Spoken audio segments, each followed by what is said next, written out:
Money isn't everything. Money is the only thing. You heard? Over the years, we have seen Floyd Mayweather battle with boxers inside the ring, while displaying his personality outside of it. That personality has entertained many. For others, they develop a disdain in which they decide they want to challenge Floyd, and it usually ends badly for them. Whether it's good luck, destiny, or just simply strategic, remains to be seen. Welcome, viewers, as we embark on the series, Leave Floyd Mayweather the fuck alone.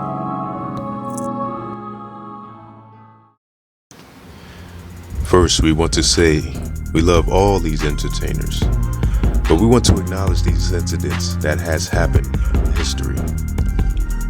It seems that after these entertainers have a disagreement with Floyd, there's a period of time that follows where things for them go left. Manny Pacquiao and Floyd Mayweather seemed to be on a collision course from the moment Manny became the premier fighter for top-ranked promotions. Boxing aficionados know the history Floyd has with his former promoter and the reason he left. For those who don't, to make a long story short, he felt he was boxed in and decided to take control of his boxing career by buying his way out of his top-ranked contract to promote himself. Shortly after the split, Manny began his rise in the boxing world by knocking out his opponents while moving up from one weight class to another. The two would fight the same opponents, but never seemed to be able to fight each other.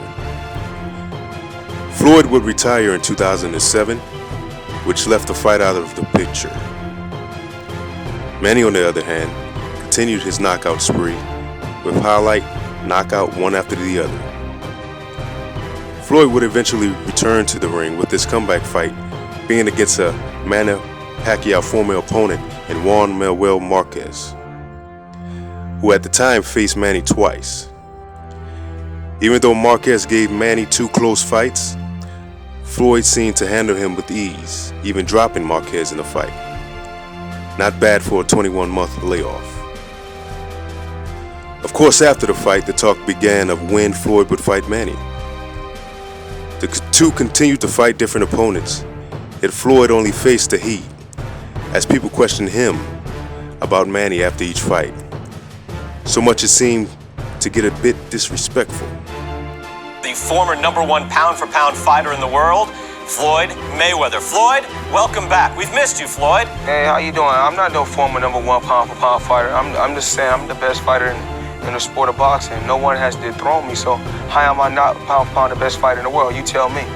Trying and taking advantage of what you know what I'm gonna do, because you'll never give me a fake shake. You know that? So I'm gonna let you talk to Victor Ortiz, all right? I'm through. They put somebody else up and give me an interview. Talk to Victor Ortiz. What are you doing? You never give me a fake shake. HBO needs to fire you. You know shit about boxing. You ain't shit. Manny Pacquiao. I thought that would get your attention. Nobody get my attention. I knew what I could do. One more weekend until Pacquiao and Hatton was over and we knew the winner. I don't have to wait for nobody. I move whenever I want to move. Business at hand. Manny Pacquiao take the blood and urine test. We can make the fight happen for all the fans. And if he doesn't, we don't got no fight. The media started to develop a storyline of Floyd being, quote-unquote, scared of Manny Pacquiao.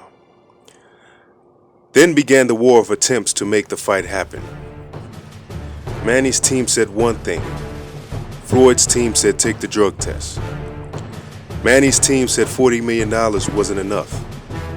Floyd's team said take the drug test. Manny's team said he's scared of needles, so Floyd Mayweather decided to fight Shane Mosley. Time began to tell a story that the two fighters might retire from their careers without having this epic showdown in boxing history. When Floyd signed a lucrative deal with Showtime and CBS in 2015, it contractually obligated him to 6 fights over a 3-year period. Fans felt the deal was a subliminal message saying that Floyd would retire at the end of the contract, given his age.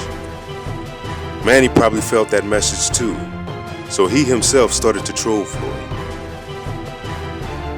This, in our opinion, was where Manny went wrong. Beginning a beef with Floyd Mayweather never goes right for the beefy. There were interviews where Manny took verbal jabs, and even there came a lawsuit in which Manny felt Floyd was defaming his character by implying that Manny took illegal substances to advance his boxing career. Floyd continued on his end too. It seemed the leave Floyd Mayweather the fuck alone moment came for Manny when he fought and lost in a controversial decision to a game Tim Bradley. The major setback, however, came when he fought Marquez for a fourth time, and this happened.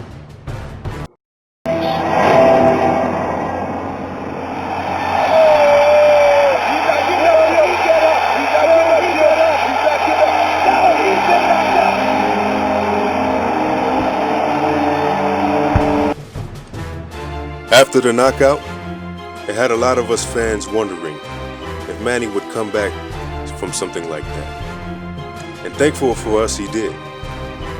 Manny would avenge his loss to Bradley, but never got a chance to fight Marquez again as he retired. With his sights set on Mayweather, Manny appeared in a commercial where he indirectly called out Floyd. He's going to fight me? He's going to fight me? He's going to fight me!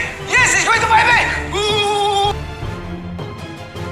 As fate would have it, the two fighters just happened to be at a basketball game at the same time. Floyd approached Manny, walking across court at halftime to talk.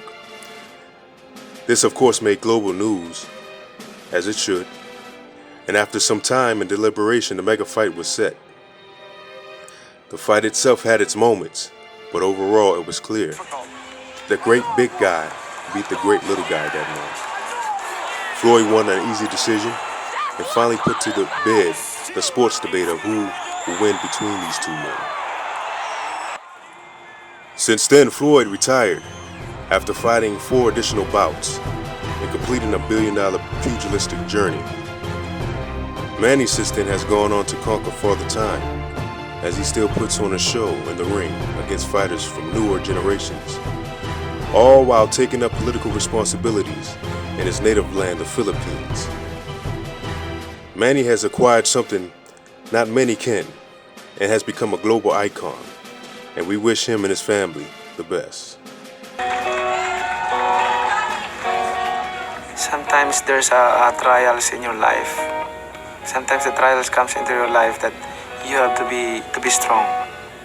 If you're not strong enough, you will fall.